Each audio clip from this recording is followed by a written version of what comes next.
you go to screen time and you go to lock screen time settings and you set a screen time passcode.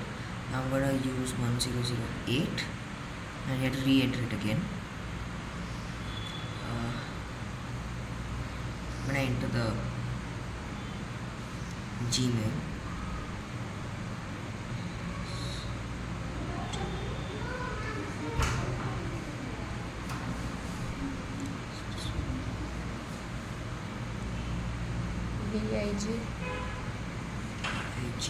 VIGNAHARTA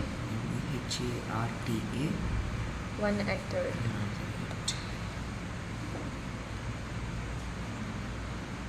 Yes, and now you've set a passcode for the screen time. You're gonna want to restrict the App Store and browsing access. So for that, over here you go to content and privacy restrictions, you click toggle it and you enter the passcode you set, and then from here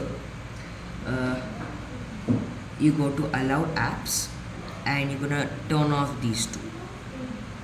So iTunes Store and Bookstore, you're gonna want to turn off that, and then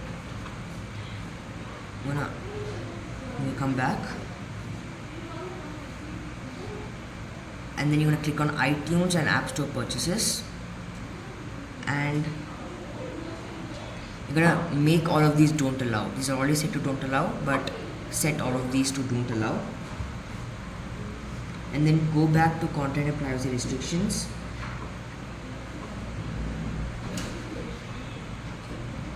and tap on content restrictions, web content, and you're gonna have to add the Kumon's website, which is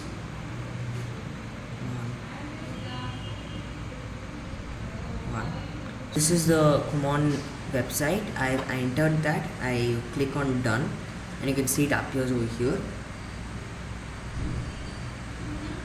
Next you can go back. Now you're gonna want to restrict the specific apps. So in screen time you go to app and website activity, turn that on, and now you go to app limits, tap add limit, and you can set the screen time limit for any app. So I'm going to click on all apps and categories for now and click on next, and you can set the time limit you want to. So I'm going to put 5 hours for now and add, and then you click that on. Now you can see what you've added over here, and that's it, we're done.